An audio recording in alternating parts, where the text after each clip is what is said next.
Everybody, welcome to What Up Baltimore. I think we lost someone went out. So I think it's Walter. I think he'll be back in. But anyway, welcome to What Up Baltimore. My name is LadyJ. For some reason, I had some technical difficulties going on over here. I don't know what was going on.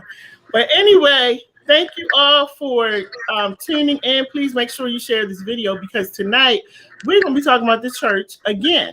And so we had a good conversation last week. We had Miss Yolanda, Elder Yolanda. Let me get that straight. We had Elder Yolanda on here. We got Giovanni Patterson. We had John Hansborough. I'm not sure where Linda is. Linda's not on tonight. And Walter was on, but Walter went out. I guess he'll be back. But we're going to carry on. So, y'all, last week we were talking about the church and why are the doors closed? But Elder Yolanda did share with us that her church doors are open. Amen. Hallelujah. The doors are open. So we gave her pastor a shout out last week, and somebody else, Linda, we gave her pastor a shout out for the great work that he's doing. But y'all, a lot of these church doors are not open. And so we want to talk about that because this week I want to really focus on the fact that the doors are not open and what effect is that having on the parishioners right now, or Walter's back? What effect is that having on the parishioners? Because as we know, COVID is going on. And a lot of people who have been dealing with this whole pandemic thing have been going through a lot of stuff. Not just the pandemic, but people have lost their jobs, they've gone through death, going through divorce, separation. A lot of things are going on. So my question is, at what point in time is the church going to open? Pastors, you feel free to call in and join in, or if you want to join the panel, that number on the screen, if you send me a text, I'll put you right up there on the panel. But at what point are the doors of the church going to be open? Because the parishioners need to have somewhere to worship. They need to get that spiritual nourishment, that spiritual upliftment. And we're going to talk about how the pandemic is having an effect when it comes to mental health, how it's having an effect on so many people. So let me introduce the guest that I have on tonight. My friend from Philadelphia, Mr. Walter Murray, who is a registered nurse. Like, we go, when I tell you, we go way back to like high school. No. We were teenagers. We go all the way back that far. So we watched each other grow, and I'm just so proud of this brother. And so I know that he can tell us a lot when it comes to mental health. That's his field. Then we have John Hansborough, who shared his story over and over again, all the things that he's gone through. Again, y'all, he's written two books, Unusual Favors, Spitfire Poetry. Make sure you check out his books. Go on Amazon. Then we got Mr. Giovanni Patterson. Now, I just love Giovanni. That's all I can say. Like, I love Giovanni Patterson because I love the fact my son and I laugh about Giovanni because Giovanni is straight to the point. He is no chaser. You know, he just tells you exactly what he needs to tell you. And so you either take it or you don't take it, but that's how it is. And I love that about him. And I especially love the fact that he's a family man and a man of God. And then we have Elder Yolanda. Now, y'all, we know the devil is busy, and I live in Baltimore City. So for some strange reason, somebody has pulled right in front of my door, and they just blasting all kinds of music. So if you hear that, that's outside. It's nothing I can do. I live in Baltimore City. It is what it is. So then we have Elder Yolanda up there that I just found out she was an elder last week. And we had an awesome discussion last week. If you missed it, go back to What Up Baltimore last week's show where we were talking about there was the title that this is not going to work. I'm going to have to go to another room. The doors of the church were closed. That was the topic last week. So I want to start off, and I'm going to start off with you, Walter, because this is actually your field. Are you finding that more people are dealing with mental illness and having mental health issues since the pandemic has started? Yeah, absolutely. It's extremely profound that you know when you ask this question. As a matter of fact, we have seen in my practice more. We've seen people reinstituting their medication that they have been off for years. At request to get back on medication, and just not enough providers, not enough nurses and MDs to to handle flux, especially in my practice. At the VA. So yeah, I see a serious impact. And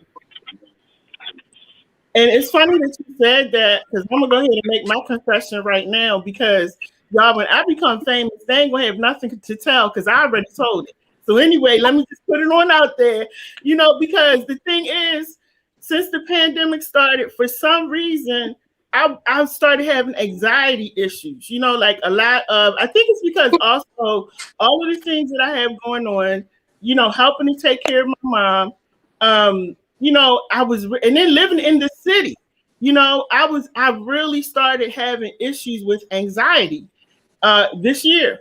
And so I called my doctor because one day my son and he was driving and we were coming home. And I was like, pull over. I couldn't wait until we got to the door. I had to get out of the car because I felt like I couldn't breathe. And I had to go for a walk. And I called my doctor. Like you said, Walter, I called my doctor. And she's like, I'm going to put you on some medication because it was just getting to the point where I didn't know what was triggering the anxiety. But I think a lot of people are dealing with that right now because of all of the things that are going on. Yeah. So, it's interesting that you say that people that the patients that we have had in both of my practices, both patients that we have not heard from them. I mean, numerous patients, we have not heard from them. As a matter of fact, they've gotten better. I mean, over the years, they've, done very, very well, support system. And again, it's like now these patients who've been off of, out of treatment or out, off medication, doing very well. And since the pandemic, it's like we slowly, and now it's a serious increase in the number of requests to get back on medication, because again, they have an issue with coping, stressors, anxiety. I mean, I just want to add this. I don't want to take up a lot of time from the panel because I really want to hear what everyone else has to say about this. But the interesting thing is that when you think of the term coping is a big issue. And people who already have mental health issues, their number one factor, the number one contributing factor for them is coping. Coping mechanisms may be not there, or maybe, very, very little. Whereas though individuals who don't have mental health issues, we are able to, those individuals are able to cope in, various situations. But what I'm finding, observe, even individuals who don't, or who have not been diagnosed with a mental health issue, the pandemic has become a life-altering event for many people. And now it's like, it's like, okay, what do we do? And then like, again, with those individuals who already have mental health issues, it's like a double whammy on them. So those with issues or diagnoses, think of it as just like a single whammy. But for those who already have those issues or historically have those issues, it becomes like a double and triple whammy for them. And John, I wanted to ask, I'm asking everybody, and I was asking Walter that question from a professional level, but I want to throw this out there with all of us. And Elder Yolanda, John, is your church open?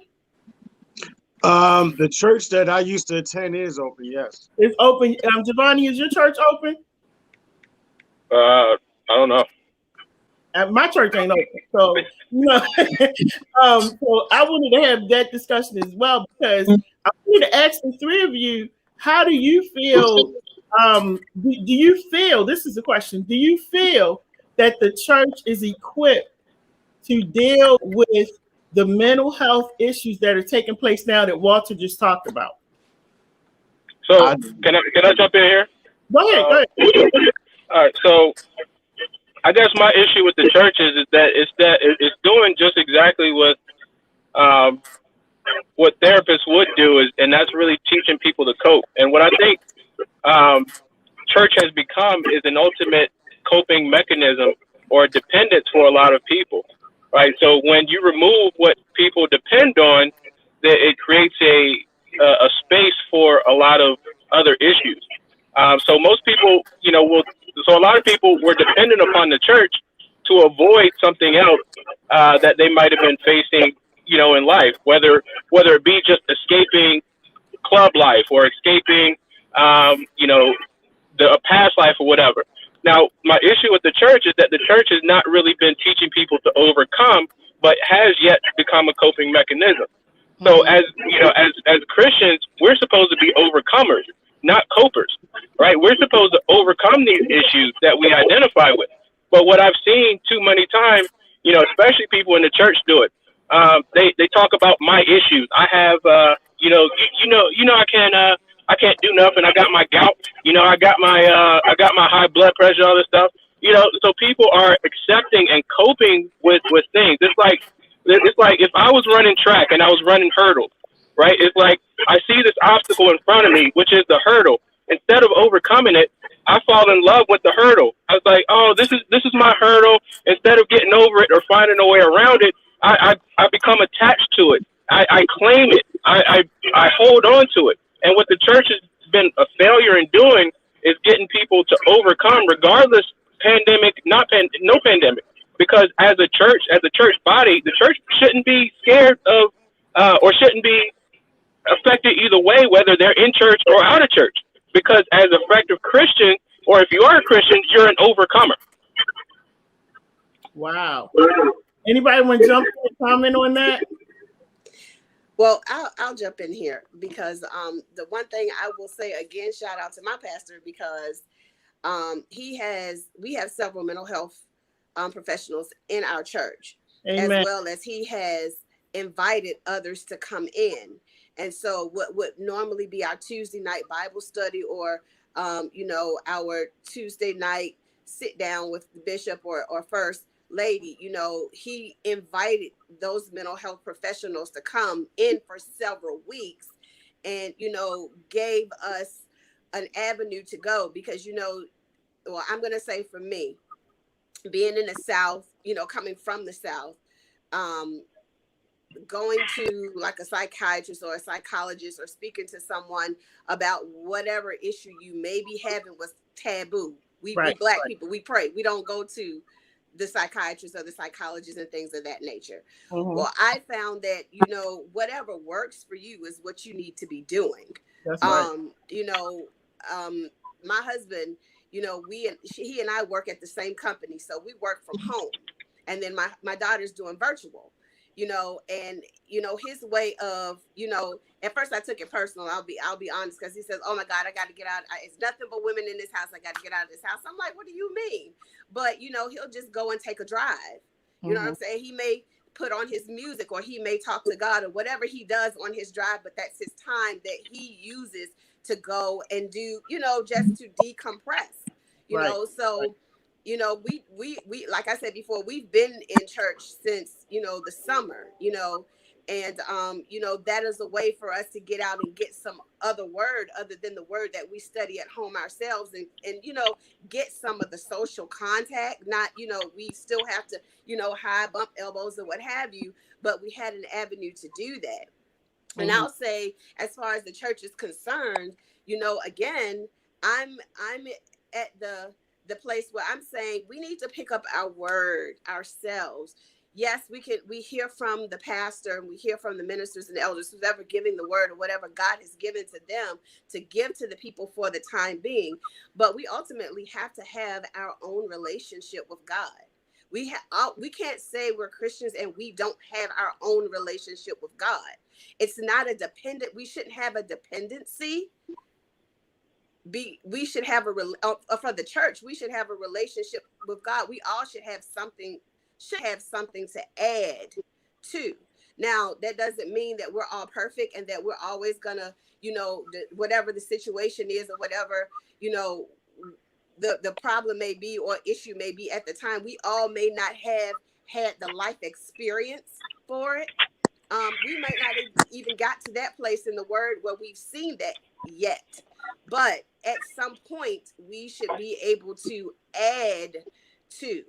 You know what I'm saying? The Bible tells us we're supposed to go out into the world and we're supposed to bring others out. We're supposed to teach, go, into the nations, and we're supposed to give them Jesus. We're supposed to introduce them. But that doesn't say that we are perfect beings and that we're going to always get it right. We are part flesh and part spirit. So sometimes we get to a place where we're not as focused on God, but we're focused on the things that we're going through. This pandemic has taken a lot of people for a loop. And so this is something that we have not experienced before. And, let's be honest, as people, sometimes we can cope well with things. Certain things we don't. And so we have to find those avenues in which we are able to, overcome, as Giovanni said, or, be able to move forward and move past. It's the storms that we're going to go through in life that we need to continue to go through so that we can get on the other side. But I don't think that we should blame the church per se. Now, if you have a church and, you're leaning on the church and the church is not open, I found during this pandemic that, you know, although our church has been open, we have had so many people come in now that, you know, whether they're on eChurch or whether they have gotten the link and they have been able to register, they've come because they said, I want to be in the house of God. So, you know, for me, it's like, we have to take it upon ourselves to do what we need to do. If you need to be in church, find one. There are ones that are open.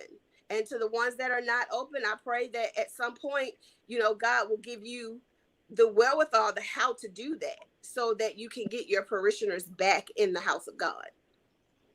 You said a mouthful. So I wanna go back to a couple of things that you said. I was trying to take notes, but you were talking too fast. But a couple of things that you said. So and if the churches are closed, and let's say at the point of the pandemic, because people are always coming into churches, joining churches. A lot of people are what they call new babes in Christ. Mm-hmm. So the pandemic comes in, all of a sudden the churches are closed. These people haven't really been taught to pick up the word, to go find the church, to go to the new babes in Christ are babes that have to be fed. Yes. You know, they're like our children where we have to feed them, we have to nourish them, we have to show them how to grow and how to walk, how to do this and that. And so, you know, for those, you have those people walking around. You have elderly people who are not you know the word I'm trying to say. Savvy. Yeah. They're not tech savvy. My mother, you can show her all day how to get on the computer, but you're wasting your time. She's 83 and she doesn't want to know how to get on the internet, you know? So you have those people who are missing out on church because everything is virtual and it's online. There are a lot of people, and then there are people, and I'm actually speaking of people without saying names that I've come in contact with, more than one person, several people since the pandemic, especially in our city, who don't have internet. Mm-hmm. They don't have access to the internet to get online to even send their children to school. There's so many things that are going on right now. And I feel like I do understand, as we talked about last week, it was a big deal for everybody, including the pastors at the church. But I'm like, okay, so we've gone through that. You know, it's been a year now. And what's being put into place? And the other thing you said, if you said if people's church is not open, you know, go find a church.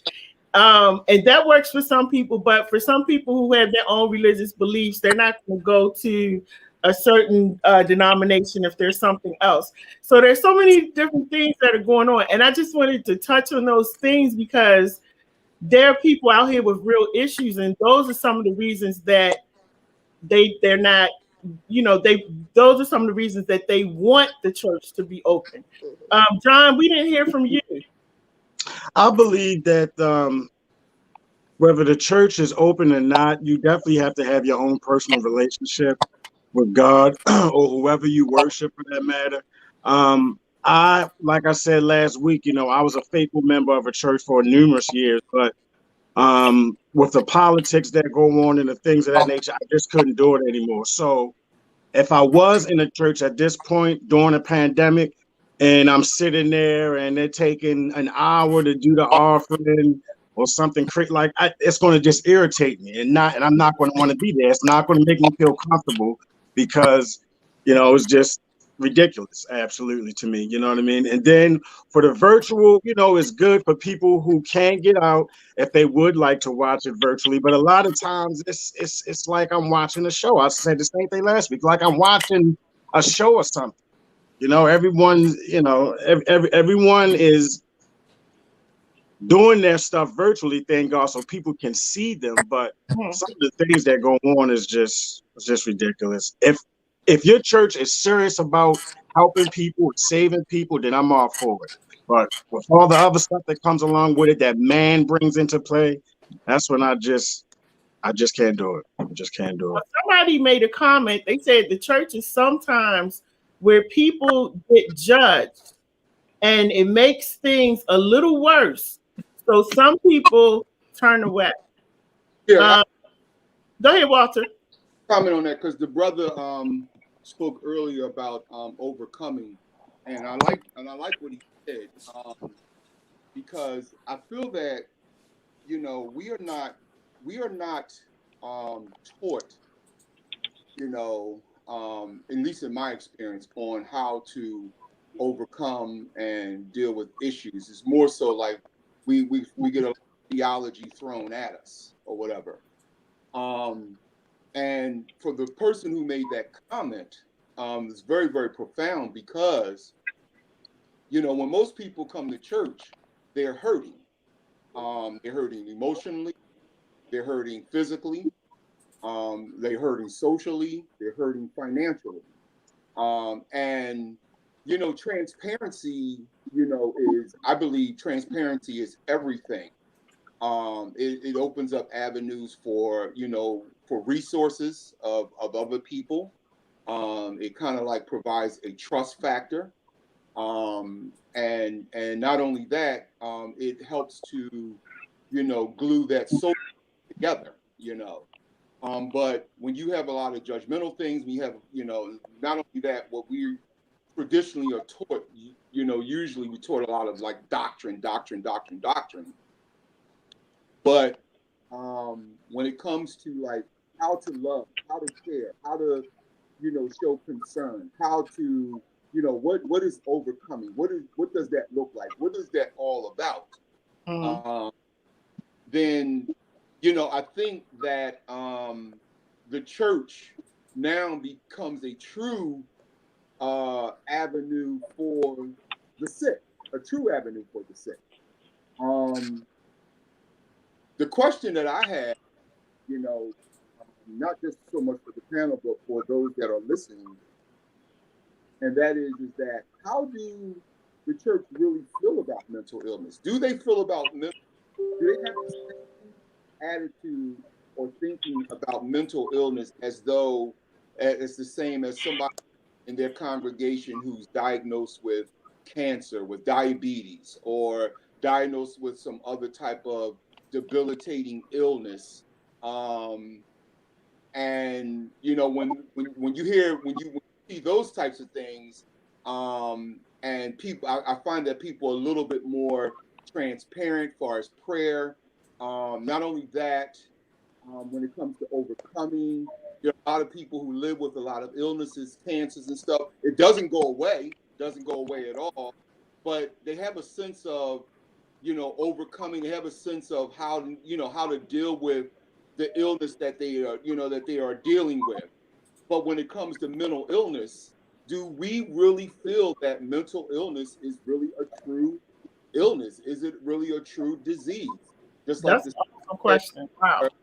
Just like the sister said earlier, that when we have issues talking about going to see a professional, a therapist, or a psychiatrist or whatever, it's like taboo. But that's part of the medical, that's part of the therapy, community. And so I think that there's such a disconnect with not just the church, but with society in general on how mental illness is viewed. And so therefore, just like the sister said, like when she made the comment, there are a lot of individuals, that I've come across even in churches who have habits, who have addictions, who have, and not only that, some other types of mental illnesses, but, how are they treated? How do people view them? How do people look at them? So once you ostracize them, if they don't have a supportive system, then that's kind of like dicey. All right. Anybody want to jump in on that?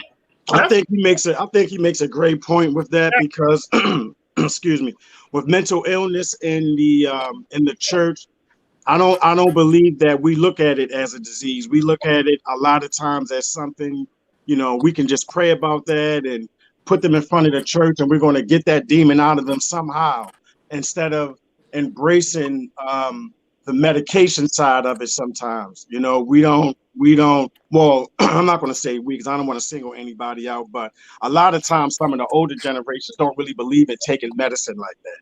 All right. I had a conversation with an older lady one day. I said, well, if you don't want to take the medicine, didn't God provide you with the doctor who gave you the medicine that you need to take? Like, why not? And you're not going to take it and just watch your legs swell up like a beach ball. That makes no sense. So, that is a great point, because I don't think the church is equipped to handle mental illness unless they do have parishioners who are professionally able to deal with that. Right. In that manner. But just, it's nothing wrong with praying and things of that nature at all. I pray every day, but just praying for them and, thinking that's going to be all, that's not going to get it. It has to be some type of action behind it. That's right. If I could. So I Go ahead, Giovanni. So I think we have to be, kind of cautious about, what's labeled as mental health and what's not, because oftentimes it'll just be used loosely as a blanket term for any type of thing. And when it comes to the church, Christians really have to be returned to overcoming, period. And what we see as oftentimes mental, or gets labeled as mental health or any type of issue, is the fact that most people are having an identity crisis. What happens is people identify with something that's not really them and get attached to that. And if that's removed away or altered in any form, there's like this frantic, frantic happening that takes place. And oftentimes, most of us are identifying, that's the way we act, the reason we act and do certain things, with something that we don't want to identify with. So we'll run to something else to cope with that what we was running from, whether it be church, whether it be drugs, whether it be sex, whether it be pornography, whether it be any number of things. So we have to go back to overcoming, and we'll see a major reduction in mental health issues, because we no longer identify with those things that was holding us back. And the way to overcome that is ultimately through forgiveness. Because we have to forgive those things that we identify with. Oftentimes it's somebody that's traumatized us in life, whether it be a parent, whether it be a friend, or somebody in life that's traumatized us, that we're identifying with something that we're trying to get away from and don't really know how to cope with that. So instead of coping, we have to forgive that which is holding on to us, and then we're a free person. Like, God created us as free individuals, yet that we constantly hear things that we're bound by, which is like mental health, or I'm struggling with pornography, or I'm struggling with this, sex addiction, or I'm struggling with drinking and alcohol or weed or whatever it is. You're not struggling with those things. You identify with something in the past, and you're holding on to that, and you don't want to let it go. But when you forgive that which you're holding on to, all that stuff will fall away, and that's how you begin to overcome. If you need, specific mental health issue, I'm not negating anything that the professionals do, because if you need certain counseling, you need it, and you should take those steps. But I think the focus, especially from the church level, is really teaching people how to overcome, going back to forgiveness, because that's why Jesus died. Jesus ultimately died for forgiveness, and in the Lord's Prayer said, God said, I'll forgive you when you forgive all your other people. That's what's going to heal people in our communities struggling with mental health and otherwise. So Giovanni, that's interesting. Let me ask you this, because I want to make sure I have this right. So are you saying that somebody who may be dealing with mental illness or going through some type of trauma, anxiety, stress, that they should pray, seek God's word first before they go to a therapist or seek out help from psychologists or psychiatrists? No, you can seek out whichever help you choose, but the ultimate direction is to really identify what that is that you're holding on to, that you no longer want to identify with. It could be a number of things that traumatized you in the past. It could be something that's traumatizing you right now, but that's the part of overcoming. The whole point is that you have to overcome the trauma that's holding you back. And the way you overcome the trauma is, again, by that forgiveness piece. So once you realize that what you were identifying with no longer holds any power over you, you're then a free person. And then whatever bondage you are under is released, whether it be mental health, whether it be an addiction, whether it be anything. You sound, Walter, let me say this real quick. Because as he's talking, like, he sounds so much like my dad. That is something that my father would say. And I'm sitting here like, wow, because this, let me, I just want to say this real quick. I want to share this because when I was going through a really like crazy time in my marriage, like Walter was back there then, it was crazy. And I literally felt like I was going to lose my mind. And I remember church members, even my father, he would say, read the word, and it will show you and help you with what you're going through.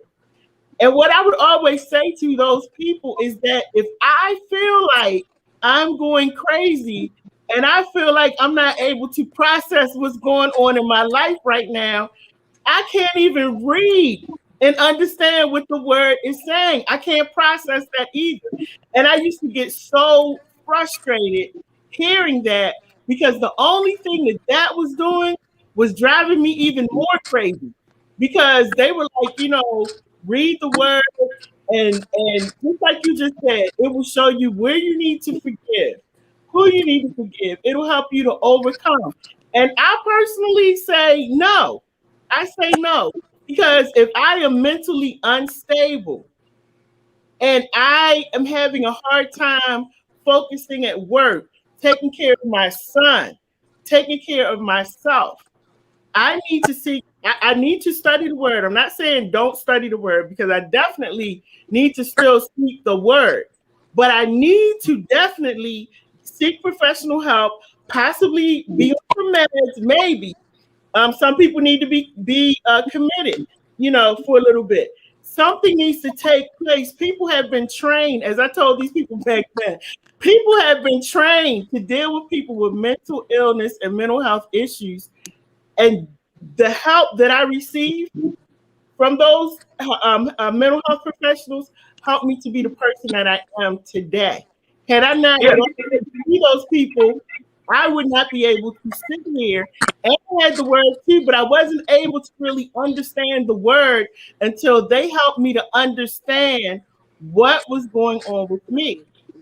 And Okay. then So yeah, I there is started. a process. There is a process, but it's how you get to it because ultimately it is something that we all hold on to that we're identifying with. And the first question, ultimately, when looking for help, it's one thing to look for help to truly get to the problem, and it's another thing to be searching for another crutch, right? So sometimes in those particular in situations, we might be looking for something else to depend on, maybe someone else I can unload or unleash on that maybe understand it. And sometimes it's somebody just to talk to, just to get it off your mind. But if the focus is overcoming, right, then we have to look at the facts, look at it in the face, and say this is what's been holding on to me. This is what I've been identifying with, whether I like it or not, and this is what I need to overcome. So Okay, Walter, go ahead. Go ahead, Walter. so I want to piggyback on the sister that's on our panel. She said something earlier about when it comes to her church having, professionals and therapists and all of that, and how the pastors or elders, they direct individuals to those pastors. Now, why am I saying that? They are comfortable at doing that. But for most of us, if we walk into a church and let's just say hypothetically speaking, I walk in and I just been diagnosed with cancer or whatever. The first question that's going to come out of my pastor's mind and come out of my pastor's voice and most of the other people, hey, well, what did your doctor say? Notice what I just said. What did your doctor say? What did you go see the doctor? What did your doctor say? I have recommendations for this doctor.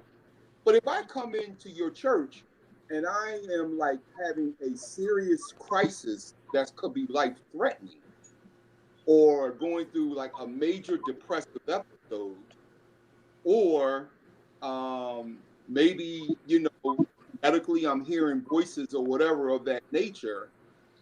I think that the church should be comfortable in recognizing those things, and then being, having prayer. I believe in prayer, using the word, but also being comfortable in directing those individuals to professional help. Because what's the church for if it's not teaching people to overcome? Well, the thing is, I think you do teach people to overcome, but when you're talking about a matter of a crisis or something like threatening, like for instance, let's say that again, I use cancer. So I come in, I'm diagnosed, I just got diagnosed with cancer. I'm having this pain, or I cannot urinate, or whatever. It could be something with my prostate or whatever. I doubt it very seriously someone's going to pull out the word and basically teach me to overcome or talk about overcoming. The first thing that's going to come out, hey, look, you got a medical condition that is life-threatening. You need medical attention. Mm-hmm. So I'm mainly speaking on a situation when we're talking about an individual, or like they are at wit's end. They could be in a life or death situation. So we have, as a church, we have to be comfortable in directing them professionally to some immediate care, but also with the concept and understanding that, okay, follow up, hey, get some support system around them, teaching them how to love, teaching them how to overcome. And then when they are stable from that crisis situation, just like Charlene pointed out, is that you cannot, it's very, very difficult and hard to deal with somebody when they're thinking and their emotions and all, and that level is just so high. They're not hearing anything. So well, don't get me wrong. I never said don't go see a professional. That's not what I'm saying here at all. I hope that's clear. Yeah, I know that you're not saying that. But what I was saying is that you sounded like my dad, because my dad's first thing is read the word, think about why you need to overcome, and in other words, the scriptures and God is. I didn't say read the scriptures either. But you're saying that we need to find out why what we need to overcome, what it is, why did we get here? How did we get here?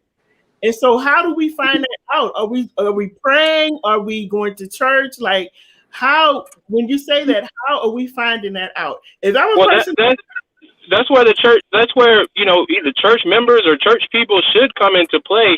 But no one in the church knows how to overcome, because everybody in church seemingly is dealing with everything else, right? So when you come to the church and the church is essentially giving you a referral somewhere else, the church is not functioning either, right? Because it's like we can't handle it. Issues of the heart, the church isn't handling it, so we're going to recommend you somewhere else until it's easier for you to come back, and now you can clap and praise and do the tambourine in church with the rest of us. Now, so what I'm talking about is you have to be able to sit down with people, address it, and talk to what the real issues are, because you're not going to get through it, initially by yourself if you're coming to somebody for help. But what those people that are there to help you overcome are to do is to help you identify that thing which you're identifying with that's holding you hostage. Because once you let that go, that's when you begin to overcome and then truly become a child of God. The reason most of us are not children of God is because we're identifying with something else that's of the world and not godly. We're the only people that only one of God's creations that really think about our existence and allow other things to get in the way that hinder us from truly being children of God. If you think about a tree, what prevents a tree from growing as high as it can be? But when you think about a human, we can come up with all these limiting beliefs that we literally have to overcome to then truly be a child of God. So let me ask you, if you needed knee surgery, right? If you needed knee surgery, but I'm going to go to a knee surgeon. you're going to go to a knee surgeon, right? You're not going to be in the office with a doctor who only works on the heart. You're going to go to the. But why would I go to the church knowing I need knee surgery? I didn't go to the church looking for healing on my knee. I broke my knee. I'm gonna go to the doctor. Well, here's some people do go there for that, believing they can be prayed over and be healed, though. But we have to wait as the church. I'm sorry. Go ahead, Elder. Go ahead, Elder. We have to have. All right. Oh my God. As well. All right. Say that again. I'm listening here, but let's be real. Now, I haven't had the I guess I haven't had the opportunity to say that I haven't been at a church. I haven't had the experience where if I went to church and I had an issue, they couldn't direct me someplace else if need be. Because let's be real, as LadyJ just said, if you broke your knee, you're going to go to a surgeon. Now, you may come to the church and say, hey, I'm going under the knife. I have some anxiety about going under the knife, so I need prayer. So, Right. yes, we're equipped to pray for you.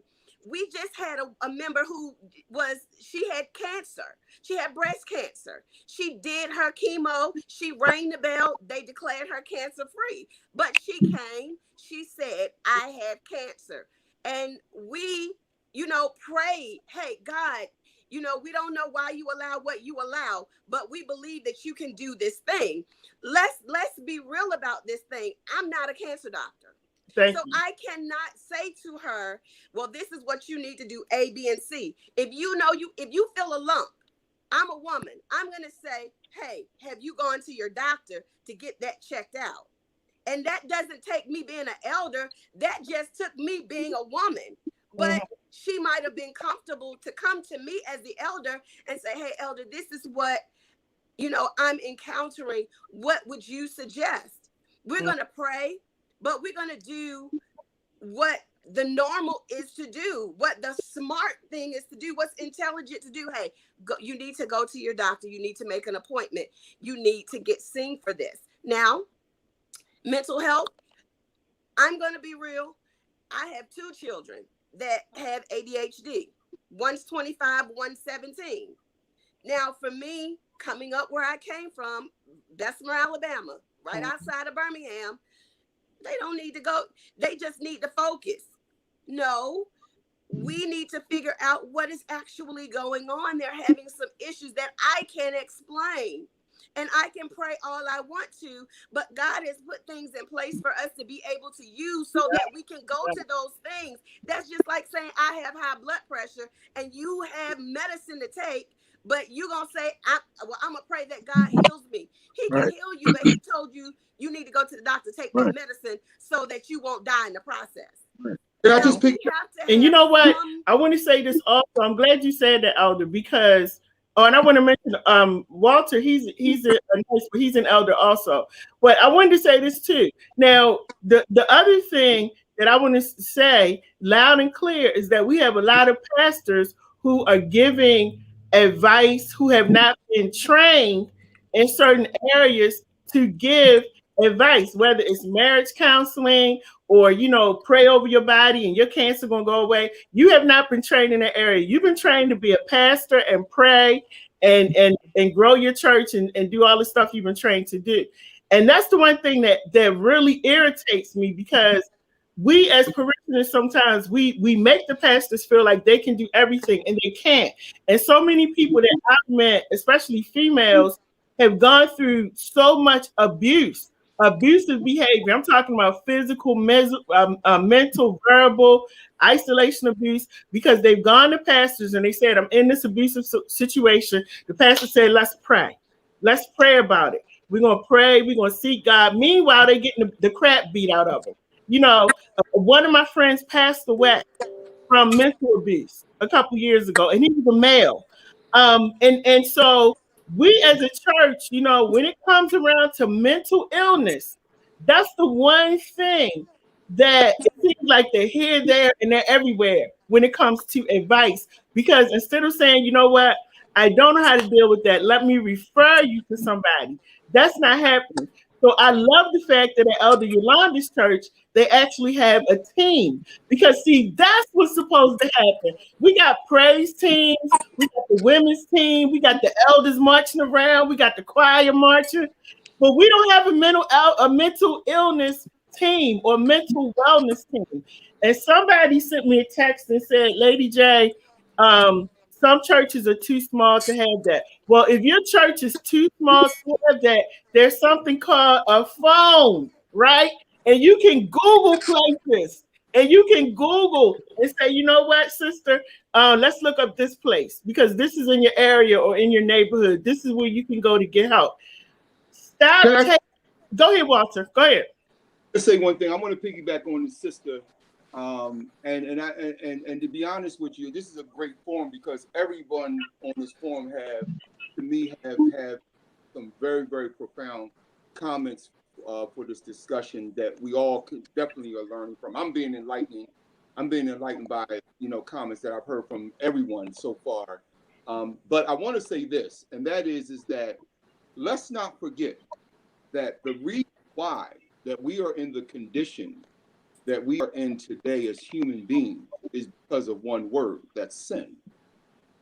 And so I believe that, just like the sister said, I believe that God knowing that and knowing what man has to go through, I think that's why he gave us tools, he gave us resources, so we can be able to deal with certain situations, even when it comes to health. I believe that's why he gave the medical community, because he knows that at one point, your body was supposed to be perfect from mind all the way to your feet. But when sin hit that thing, that hey, look, you are twisted up. And so that's why he got a knee doctor. That's why he got a heart doctor. That's why he got an oncologist. That's why I believe he provided us with an infectious disease doctor. Some things we do bring on ourselves. But again, he still provided us those type of avenues. And also, I believe that it took me a while to really understand and really accept this. Even when I wasn't, in the beginning of my career and not really having a full understanding of mental illness. And now I understand why that, hey, look, the brain goes through a lot of chemical imbalances, goes through a lot of issues.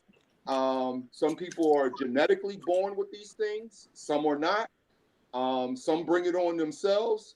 But again, I feel that that's why he gave us this community, this medical community. But it's just, to me, it just seems like as a society, I'm not just even saying as a church, but as a society, when it comes to mental health, we are a little, we don't want to consider that part of the human body as the human body. True. Well, I think we have to be, cautious of like physical issues and then issues of the heart. I think you said it earlier. Like when sin introduced, it can manifest in different ways and cause different results. You know how worry can cause ulcers in your stomach and all this stuff. So there's things that we can identify with mentally that do take root physically, right? And that's where that's why I'm constantly talking about overcoming, because God said, or Jesus said, by stripes we are healed, yet we're not true believers of that because we still don't have true faith in God. And, I'm not saying not go to these medical professionals for a time or what's necessary, but I think you do have to be cautious. And because what you're doing, like I said at the beginning, you're then replacing something you're running from with something to replace that, which could be medication in the sense of mental health, or for example, high blood pressure. Instead of changing your diet, like the doctor also said, you're just steady taking the pills because it's now created a new dependence. So instead of doing the work to overcome, we just created a new dependent, and then we call that faith because the doctor recommended it, when that you're still not operating in what God had you to be. So how about this, Giovanni? How about we do this? Because this is what I feel we need to do. And I can only talk about me because I don't know about anybody else. So being so depressed, you know, trying to commit suicide 2 times and going through all of my craziness, being on the medication, my therapist helping me to get to a point where now I can read the word. I understand what God is saying. I understand what he wants to do for my life. So now I start working on me along with the therapist, along with the word, and I'm slowly getting off of the medication. Good. But notice what I said. I was doing that. And so when you come back, as you're coming off of this wave of craziness and coming back into the church, you know what happens? The church still looks at you like you're crazy. There are people to this day. I don't care. I can get 1,000 degrees, but there are people to this day who still look at Charlene and they think she's crazy. You know, they think something's wrong with her. And they don't understand the process that I had to go through, not with the help of the church. And I'm not giving them no credit, not with the help of the church. I had to get my mind together and seek God for myself and say, God, what is it that I need to do? Now I'm talking to you because I really feel ostracized right now because people know I'm going to therapy. People know that I did some crazy stuff. People know that I took medication. So now help me to figure this out. A lot of people don't have the mental capacity to do that. So they end up staying where they are and a lot of time regressing because they do go to the church. But when you come back to the church, and I'm not just throwing this on you, Giovanni, but I'm talking to everybody, the church body as a whole. When people come back to the church, that's when we need to receive them with open arms. Jesus doesn't look at our past. Jesus throws those things aside. But as a church, we continue to hold you right here. You were that crazy person. You were that this and that. And that's the point that I want to get across tonight. But I think we're saying similar things because the church is, in general, the church is very judgmental. So that's how it is, and it shouldn't be like that. They're looking at you a certain type of way. No, we should be accepting everybody with open arms, but also holding people accountable because iron sharpens iron. But it's not judgmental to push you away. It's judgmental because we're here as the body of Christ, and we're here to support and love one another. So, if people are judging you, I think the church was wrong in that situation.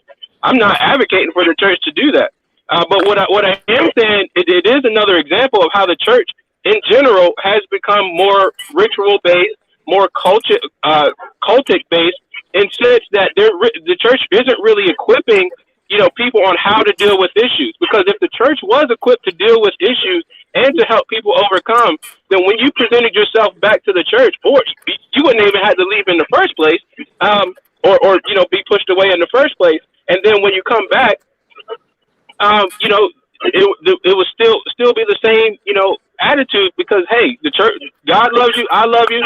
I have no power to change anything in your life. I'm going to just let God's light shine through me. You have God living inside of you. And, if you need help on finding that out, let's work on it together. I believe it's a mentality. I believe it's a mentality. I understand what Giovanni's saying about overcoming, but everyone isn't mentally able or strong enough to be able to have that mindset to be able to overcome. So that same person may go to the church because now they don't know what to do. They don't have the strength in them to overcome. So they go to the church hoping to be able to be helped in that sense. And then they're judged, and like something you said too, Charlene, when the church knows about what's going on with you, you know what I mean? That can play a part. Again, it depends on the person though.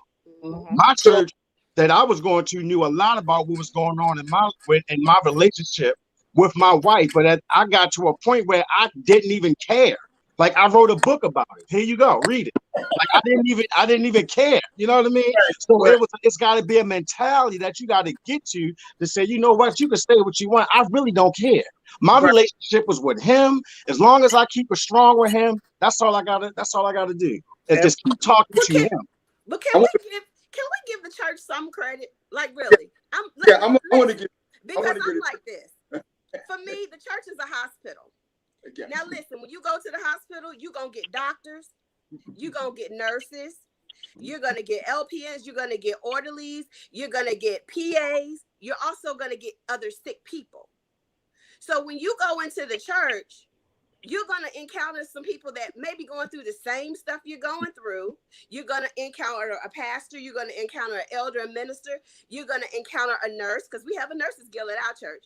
So you're going to encounter all of those same things. My thing is this. When you go to a particular person in the church, make sure it's the right somebody. Because first of all, everybody should not know your business. When you go to the elder, when you go to the minister, when you go to the pastor, that conversation is supposed to be between you, them, and God. It's supposed to, but how many times does that stay that way? It's supposed to be. Because it does not stay that way at all. But most of the pastors know. First of all, the pastors talk to each other about it. They will talk to each other about what issues their parishioners got going on in their own church. And they'll talk to another pastor about it like it's a joke. Why? But that's what I'm saying. If that's happening, that's inappropriate. But what I'm saying to you is the way it's supposed to go. My experience, I've never had, and I'm just blessed, and I'm just gonna continue to be blessed, and I'm gonna thank the Lord for my blessings.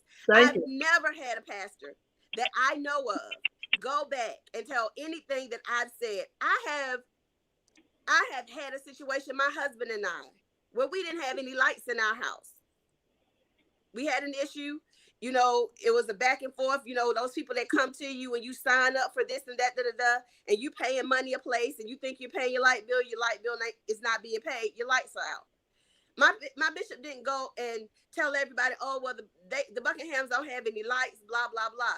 What he did was, though, he made sure that we got what we needed. Now, how he did that was how he did that, but he didn't tell our business. I've never, ever, in the how many years we've been to our church, heard that. Now, there are people who know because I confided in them, but that was just my experience.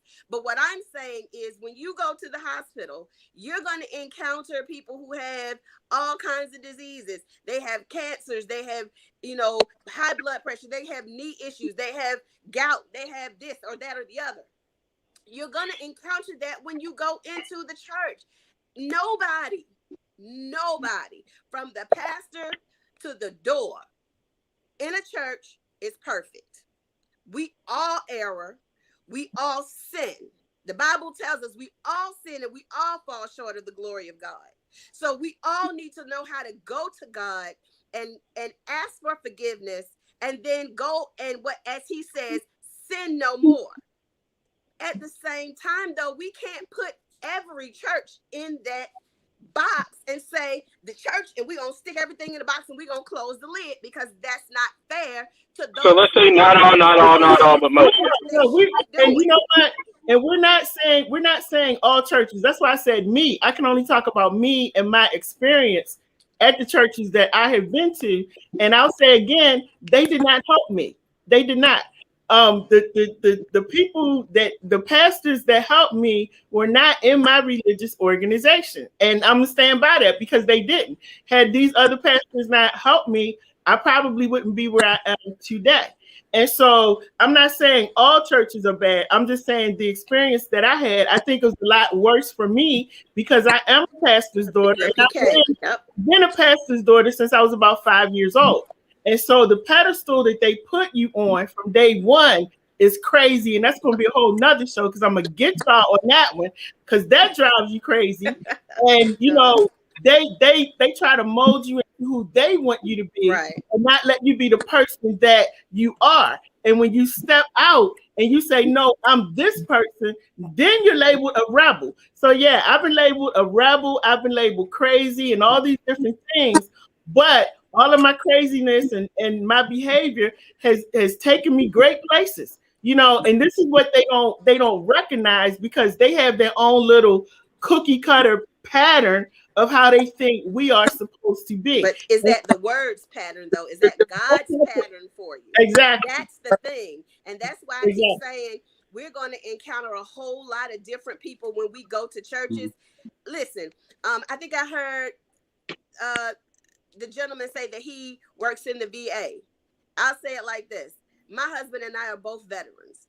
Far be it for me to go to another vet and say, you know what, I went through the same thing you did. You just gonna have to go to the church and pray. Nobody except for another vet who's gone through the, you know, having to kill somebody, being in a war situation and having to come back and know that when you come back, that's a whole different life. Military life and civilian life are two different things. And even being reintroduced back into that is, you know, is mental by itself alone. Right. So, you know, we have to look at the different types of, you know, life issues and life experiences that people have gone through. And we have to be cognizant enough in our minds to know this is not something for me, but I know somebody else who can help you with it, and be okay with saying, listen, I can give you another avenue. We're not going to all know everything, but what we have access to, we can share. And then we can still pray. We should always pray. And so I want to say thank you for your service. Oh, you're welcome. Thank you. Yes. But we also have to know that God put things in motion for us to use, and not just say, I'm going to pray about it. And when you pray, God tell you, go seek this. Because he put those things in place so that we can have them, so that we can enhance our lives or get better from where we are. But we have to know, you know, it's not all going to be right in the church.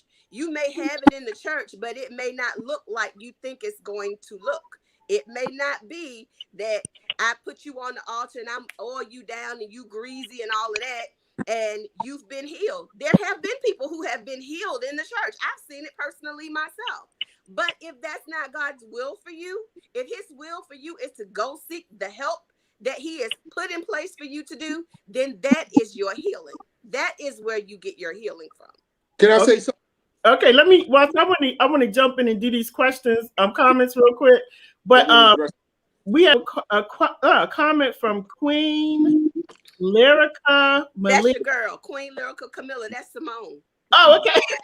I hope I'm saying the name right. But anyway, he said the people in the church can give us spiritual guidance, but they are also going to suggest that maybe you should get some professional help. Then KJ says, what does acceptance look like on the church's behalf? I want y'all to hold on to that question. And then she's also saying, asking, are you all saying they are asking people to leave or remove them from ministries? Then we have Jonathan, and let me tell y'all, Jonathan lives in Uganda.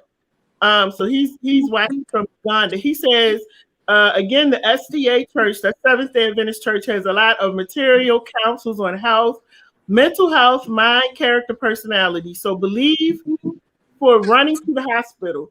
Do inquire from church members, professionals in these fields. Then a quick direction. We get into these situations together as church family. The church has to know about what's happening. It depends on how the persons react. And then he said, let's say, this is still from Jonathan, let's say we're going through a lot in my school, everything on me, as well as assisting my family. I was traumatized, stressed. All that I had to reach out to was the church and share it with the pastor, and I got help. So I was helped. I can't wait to share on my show. He said mental health is a serious conversation. And then KJ said, and sometimes God is allowing and revealing these things about certain churches. Girl, you said a mouthful, because you need to leave and move to another church. Amen. Hallelujah. Okay. And then, I think that was the last one. All right. So anybody, I know, Walter, you had something to say. Yeah, I wanted to just piggyback on Miss KJ's comment regarding acceptance. And I like that question because it kind of like helps us to understand that we were created as social beings. Okay. And so because we are created as social beings, it's in our nature to want to be accepted. It's in our nature to want to be sociable. And so therefore, when a person feels ostracized or judged or put down or whatever of that nature, that could be a traumatizing experience to them.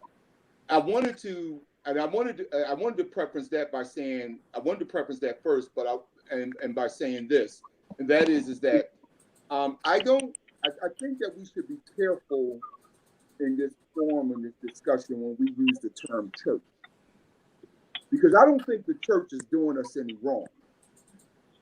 When you think about the church, religion, however, religion is. There you go. Yes. There you go. Yep. So when we think of that true body of Christ, and those are individuals who really care, who teaches us how to overcome, who helps us through various situations or whatever of that nature, that's your church. That's your church. I think that we are kind of like stuck up and focused on religion. And because we know that religion has certain rules, certain whatever you want to call it. And I think that's why the sister raised that question. And she says the question about acceptance. Because like you said, Charlotte, once you step out of line, step out of the norm or whatever of that nature, you as a social being are going to experience ostracism. You're going to experience a lot. You're going to experience some serious things.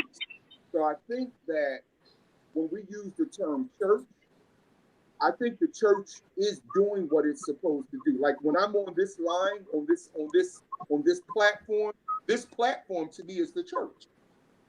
Because we have people that are insightful, people are giving good advice, people are encouraging. This is the church. So I think that we have to be, like kind of like think about that as we continue with this discussion, as we use that terminology, church. Yeah, I think semantically, I mean, you make a valid point, because the church is really the body of Christ. So the buildings and the four walls and the organizations oftentimes have done people a disservice, I do believe. Because the most rejection I've ever received in life came from the church or from the organization called church. So I mean, I think you're spot on semantically, but as far as the way people perceive it, the church is like, it is what people perceive it to be. And it's whatever the name of the church is. Well, the Bible tells us that we are the church. There you go. Exactly. If we're talking about the four walls and we're talking about the particular organization, that is church as you may know it. But when we look in the New Testament, Jesus said to Peter, on this rock, I'll build my church, and the gates of hell should not prevail against it. He was talking to Peter. You're the rock. You're the church. So with you being the church and you praying, seeking, reading, studying, doing your part, you're going to err sometimes. But for the most part, when people come to you, are you going to deal with them in love? Or are you going to push them away? When somebody tells you they're having an issue, are you going to tell them one thing and then go talk about them later? We are the church. So when I said earlier, let me, just kind of advocate for the church a little bit, because, I am not a perfect being. If you come to me and say, hey, Yolanda, I need a cake, or I want to bake a cake, can you tell me how to do it? Hey, I got you, because I'm a baker. So I can do that. But if you come to me and say, hey, I'm having these thoughts, I want to kill myself, you know, I'm going to pray for you and I'm going to deal with you in love. But I know some mental health people, some professionals that I'm going to refer you to. And I'm not going to refer you to people who are going to come back to me and say, you know, that person that you referred me to, they was doing Nope.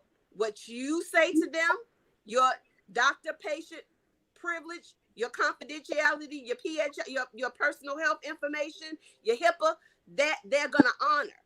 Because how do you help people overcome issues of the heart? Well, when you're talking about issues of the heart, then to me that you can't help anybody overcome things that you haven't gone through. True. So then how was Jesus so effective in his ministry? He was Jesus. And he said we should do greater works than him. Yes, so but we have to how do we help people overcome their issues? We have to get into the practice of doing these things. God normally is not going to bring people to you, in my experience, that you haven't either known somebody who went through it that you can refer them to, or you have not gone through it yourself. That's been my experience. Now, if you want to talk to me about being abused and being in an abusive marriage and things of that nature, oh yeah, I can tell you how to overcome because I had to overcome it. I can tell you that. I can't tell you how to parent if I've never parented. But I think the brother asked a very profound question. I think what he's saying, so I like to answer it this way, and that is that we have to have the mindset of empathy and not sympathy. Because when we have the mindset of empathy, I may not have gone through what this person may have gone through, or this person may have gone through, but God could put me in that situation if I have that empathetic mindset. Because with that empathetic mindset, I'm creating a platform of me wanting to understand what is going on. So when I create that platform and that mindset, I'm most likely not going to be judgmental. I'm not going to be perceived as judgmental. I'm not going to be perceived as an enabler. I'm not going to be perceived as, all this sympathy or whatever of that nature. With that empathetic mindset, I may be the one taking off my clothes or my jacket in cold weather and giving it right to him or giving it right to her. Mm-hmm. So I think my answer to his question would be, the one way to overcome is having the mindset of empathy. So that means when you could be in any situation that you may not have experienced, but if you have that empathetic mindset, willing to step in that person's shoes, and when you step in that person's shoes and you spend time with them, quality time with them, and get some understanding of what the real issues are, then I think that you have really basically equipped yourself. Interesting. Y'all, some people don't want a solution. They just want you to listen. They just need an ear. Mm-hmm. So right. So is that person overcoming or coping? Sometimes that's their way of coping. They just want an ear. So we can't always go to a situation trying to give somebody something they're not asking for. Sometimes all they want to do is just vent, and they just want you to hear. They don't want your opinion. They don't want to know what you think about it. They just want you to listen. Absolutely. Right. And I agree with that. And that should be established from the outset of when someone comes to you, right? Like, you ask them, are we looking for a solution here? Or is this, do you just want me to listen? Right. That's something you learn in marriage 101, really. Especially dealing with, your spouse or what have you. But I forget your name, Mr. Philadelphia. I'm sorry. Walter. Mr. Walter. So you said something earlier.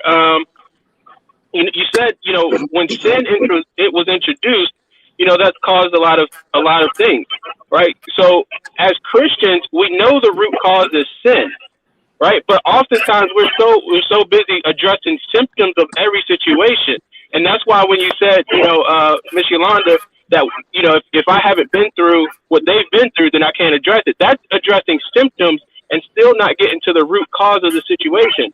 And this is why I talk about the church hasn't, or people have been not taught to overcome, because we still focusing on the symptoms instead of the actual root cause, which is the sin.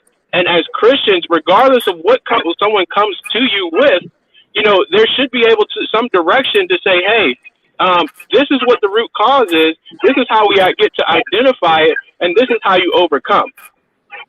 So, Giovanni, let me ask you, I want to ask everybody this question as well. But let me read KJ's. KJ McKenzie says, Spirit-filled prayer warriors is what heals the heart, faith, and prayer. Total submission to the Lord.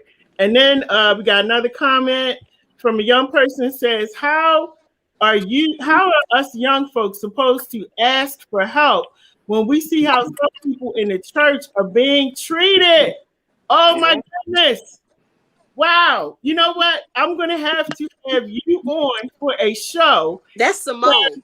Yes. My son was asking that question just last night. But just like Mr. Walter said, though, if more people had empathy with dealing with the situations, these young people wouldn't feel like they're being ostracized. They wouldn't feel as though they uncomfortable with telling you how they really feel.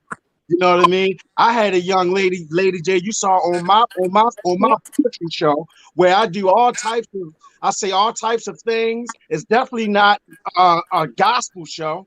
And this young lady was able to release all of the things that she dealt with in her life that was weighing her down. Mm-hmm. It was really that had her in a mind state where she wanted to commit suicide, where she wanted to she just couldn't focus, and just being able to share her story in her way, in her form, was something that was able to heal her in itself. She was able to heal herself. I'm not saying that she still doesn't deal with things every day, but a lot of things, getting to what Giovanni was saying about overcoming, still it's a mentality. Like, a lot of people are just not strong enough. So for those ones who are not strong enough, how do we tackle that? How do we get them to a place where they are comfortable with themselves, or they feel better about themselves? If their mind is just as fragile as an egg, how do we help that? How do we get them to overcome? First of all, we need to know what the word overcome means, because see, we say a lot of things, but we really don't know what it means. So, to be an overcomer means that you successfully have dealt. You're successful. There's many different definitions to every word. I could pull up 5 different definitions to every word that we're saying. Right. But we still have to know what it means to be an overcomer. We have to know how to successfully deal with stuff. We can say a lot of stuff, but we have to know what that means. One of the problems that I do have with the church is just this. We are so judgmental, where we don't know what the other person thinks or even knows. We assume, the way this person's talking, they don't read their Bible. They don't pray every day. That doesn't mean that. Huh?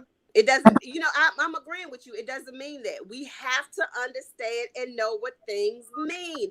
When you say something, if I don't understand what you mean, just because I have a title doesn't mean I know everything. So if I don't understand, my first question to you should be, what did you mean by that? Can you give me a little bit more information as to what that is, what that looks like for you?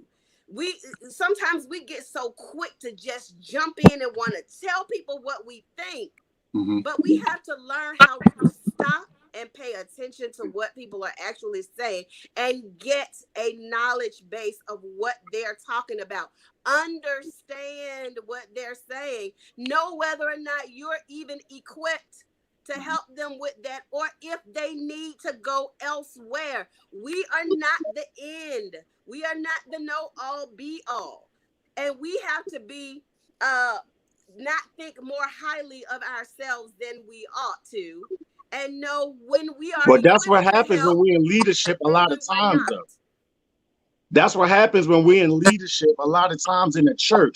we think that we are above even our parishioners.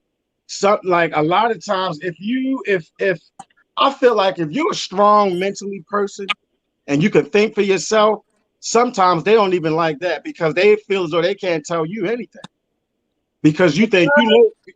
John, somebody has a message for you. They said the gentleman with the hat is very defensive. We have to be open to correction too. Okay. I don't know how I'm defensive. I thought this was a panel, but like I was saying, we have to learn, like Mr. Walter was saying, just to be empathetic with people. I mean, I'm sorry, I'm a passionate person, so I may be coming off that way, you know, because I'm a very passionate person. But I really believe that what Mr. Walter was saying about the empathy is a really good thing that we have to try to do. It's not easy to do because every church or every body of Christ of people don't think that way. But I believe if more of us did, then it would make people feel more comfortable with coming into the church doors. Right. We all have our own stuff. Listen, There's listen. anybody on this panel that don't have their own stuff. I have That's my right. own stuff. Absolutely. You have your own stuff. We have to understand that we all are human beings. The reason why I didn't tell Lady J that I was an elder is because that's not what my name is. That's a title that I hold. Right. So she found out because people said it. But I want her to see the God in me. I don't want to, I'm not walking around with a big E on my shirt. I'm the elder of the church. What does that mean? That doesn't mean that I have arrived. I still have work to do. We all do. And the sooner we learn that we still, as a people, still have work to do, and we understand that we have our own demons that we have to deal with.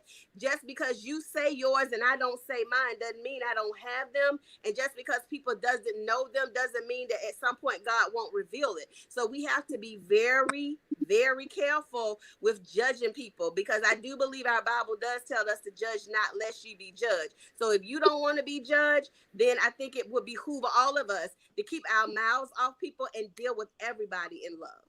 That sounds great, and you're absolutely right. But I'm just saying that's not what's happening about 75% of the time. And so, John, to your comment earlier, she said, she hasn't heard you mention the Bible yet. She said we have to adhere to the Bible, sir. So can I add something? So if I mention a Bible, that makes me feel like, that makes me what? If I said a Bible verse, that would make you feel more comfortable or something? I don't understand what she's getting at. Can I do something on that? I mean, my favorite Psalms is 30. Does that make you feel better? It is. That's my favorite Psalms, 30. Girl, To me, oh my goodness. Go ahead, Walter. That's what he was saying.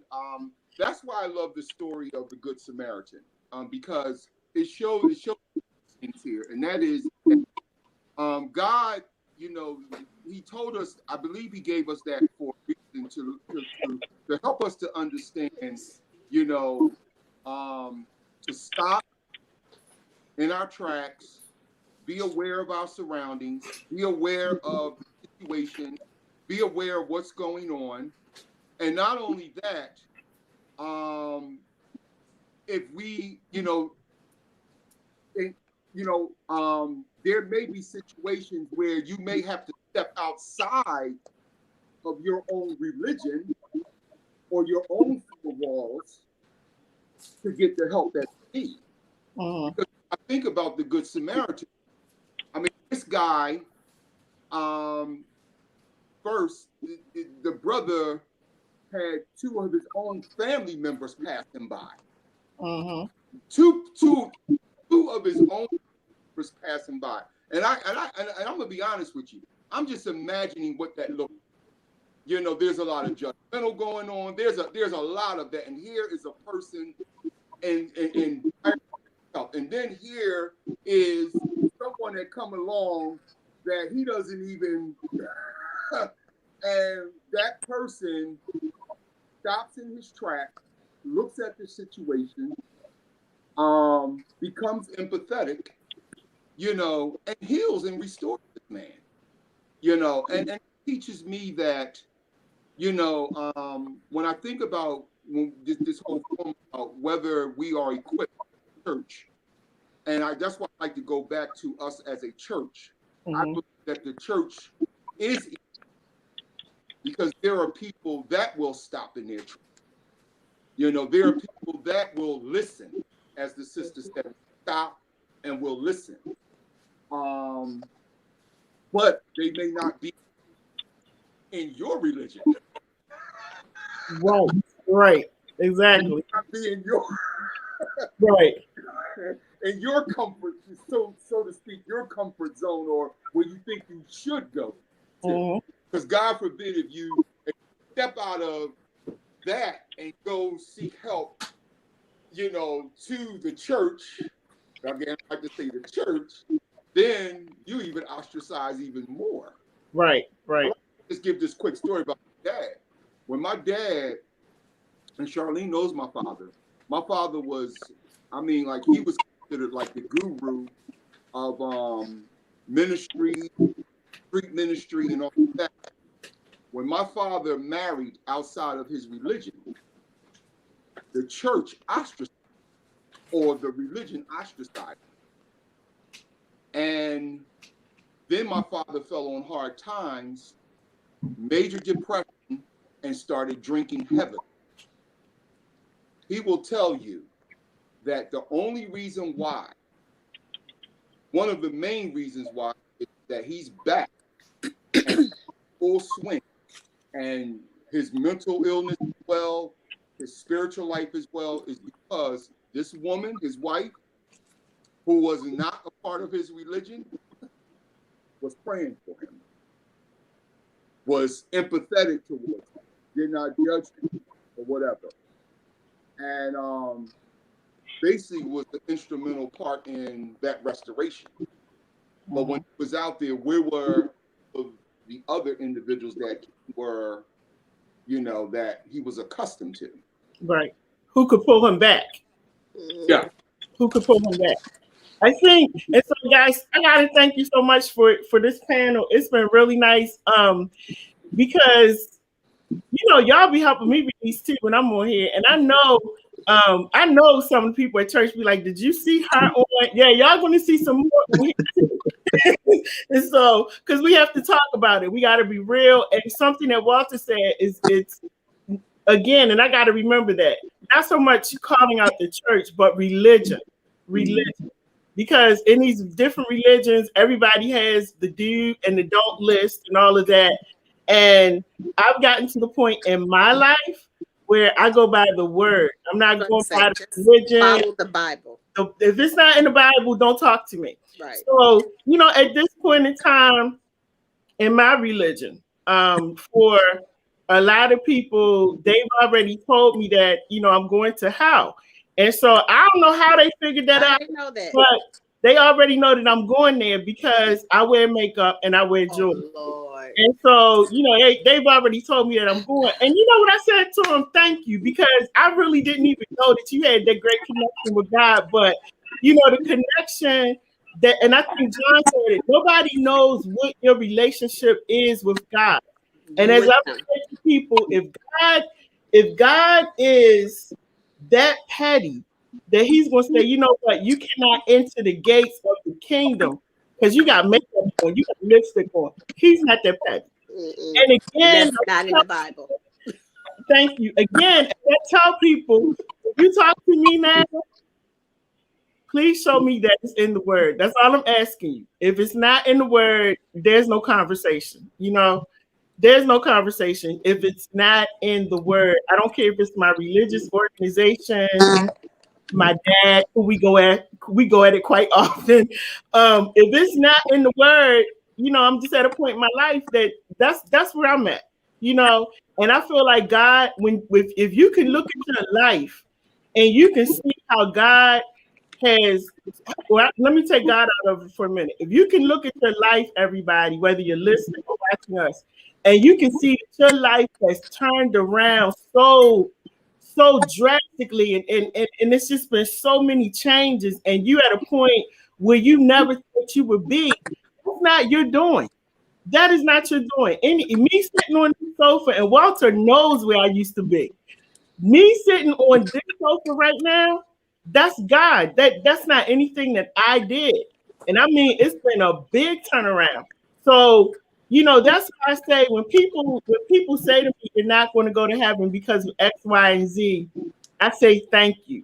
Because that's telling me that you don't even understand the power of God. You don't even understand the journey that God can take you on from being a mess to putting you to where He really wants you to be. You don't understand all of that. So I just have to tell you thank you.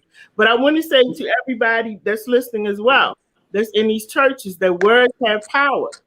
Make sure you watch what you say to people, because you never know where a person is. Your words could drive a person to Suicide. take their life. Absolutely. And you're looking at one of those people, because every time I said something, the words that came back to me felt like somebody had hit me in the face. And so I did try to take my life a couple of times. And that's why I'm so passionate about being outside of the church. I'm not about the four walls. I'm about being outside of the church, in the street. And that's why in Baltimore, they see me in the streets. That's where you always going to see me. That's my church, out in the street, ministering to the people in the street to let them know that there is hope. This is not about religion, but this is about your relationship and getting yourself right with God, whatever that is to you. And however God uses me to help you get there, that's what I want to do. That's what I feel like we should be doing as the body of Christ. Cut out all of this religion, this and that. Get out here and do what God has called us to do, and that's go into all the world and preach the gospel. He didn't tell us to judge anybody. Just go out there and preach to them. Let Him speak through you, and then let Him do the rest. Plant seeds, and let Him do the rest. So I am really thankful for all of you on this panel. I'm looking forward to seeing you on Sunday. And for those of you who don't know, because I haven't really said anything, I don't talk about it, but I graduate on Saturday. And I'll be getting my doctorate in, of all things, divinity. And, that's funny, don't you?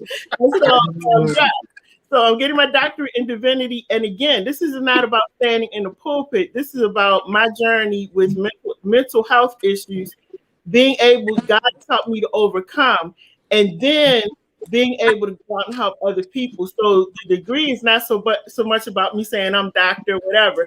This is about me equipping myself so I'm able to go out and I want to help people so they never have to go through what I went through, ever, ever, ever. So that's what it's about.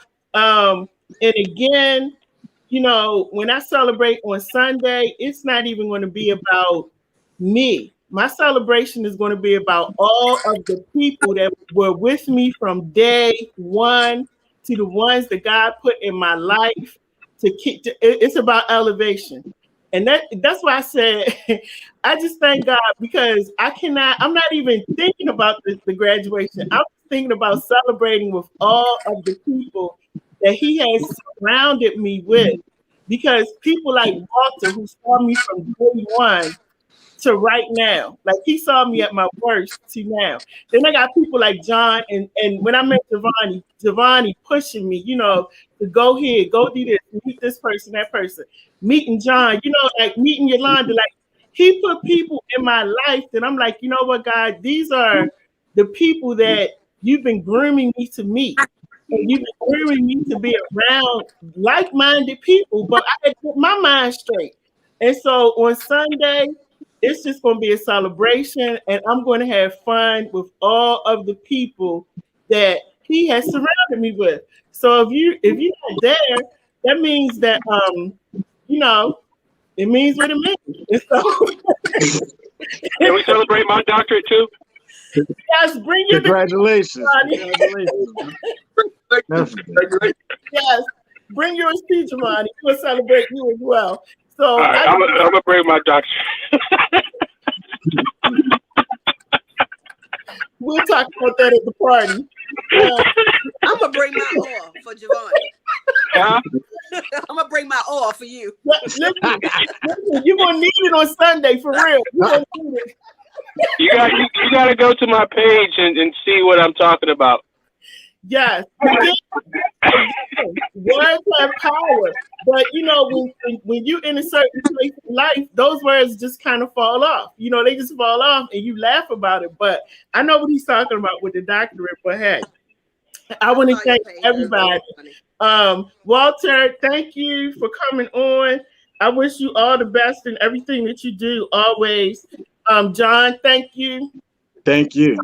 Hopefully I haven't offended anybody. I'm a passionate person. You know, I used to punch holes in my walls at the church. Shout out to my pastor that I used to have, Michael Wallace. I used to be able to punch holes in the wall at the church. Wow. When the spirit would hit me. Absolutely, yes. Wow. Yep. Wow. Well, remind me to stay away from you. Telling the truth. And Giovanni, again, thank you so much for coming on. Thank you for having me. Yes, thank you so much for coming on. Y'all, listen, next week on What Up Baltimore, we're going to get back to the Baltimore business. We're going to be talking about all this crime that's going on in the city. Some people calling for the police commissioners for him to leave. Y'all, that ain't going to do nothing. So let me just put that in there, because how many have we had? Accountability is what's needed. Yes. So we're going to talk about that next Tuesday night from 8 to 9 on What Up Baltimore. Second Amendment. Huh? Said Second Amendment. That's what we need. Yes.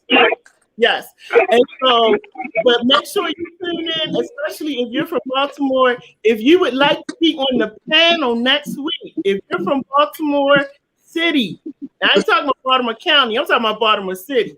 If you're from Baltimore City and you want to be on the panel to talk about what's going on in our city, because I forgot how many crimes we had this weekend. I can't remember. 5 or 7, something like that. 10, right? Right, 10.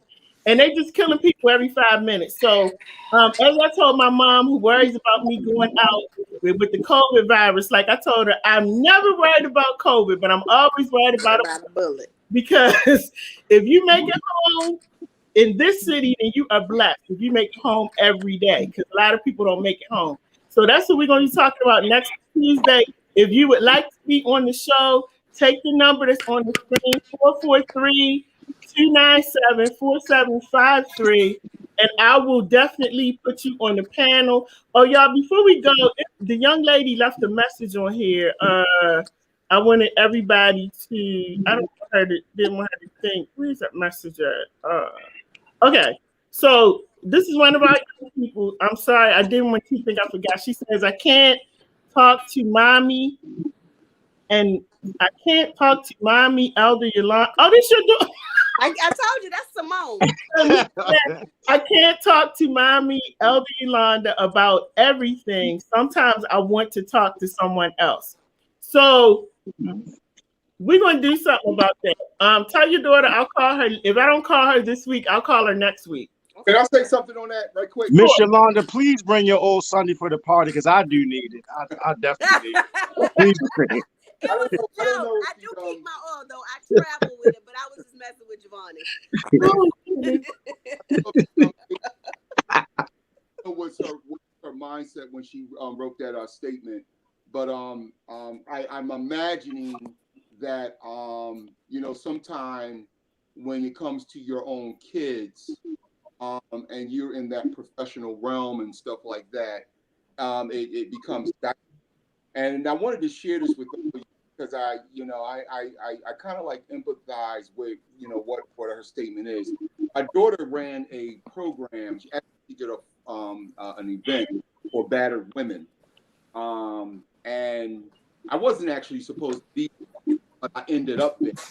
And I was telling Charlene this, and my daughter's 30 years old, but she ran this event at 20. And to hear my daughter up there on the panel,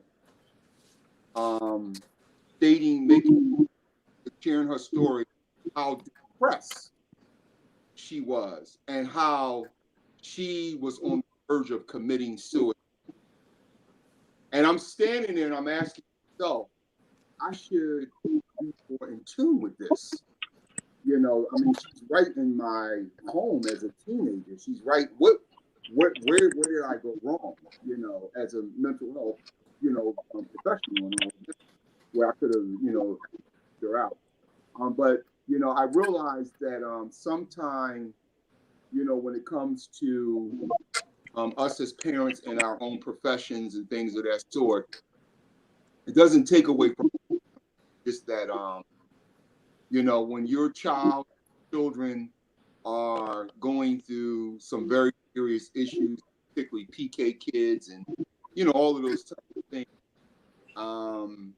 I just encourage us as professionals and others to just have some awareness, not be ready to like throw advice and throw, what you should do, but have some awareness and directing them to the right people, because that really hit me very, very hard. I'm just thank God that the outcome for her entire life was great. And I didn't stand there and say that I wish I could have been part of that greatness, but it just was a very thing for me to hear as a Right. But when your daughter made that, I don't know if she was just saying that, but I do know that there are a lot of kids, a lot of young people, and Charlene, her dad was a pastor, even as teenagers, well, sometimes you just feel, because you don't understand or you think they're going to be. So it's just good as parents to have that kind of awareness. Yeah. I want to hear something, but I don't know if I have time. You got like 1 minute. No, I don't have time. Okay, well, but I'll have you back. We'll have to get it all in tonight. But I do have to go and get some work done for the shows tomorrow, everybody. But thank you so much for joining me tonight.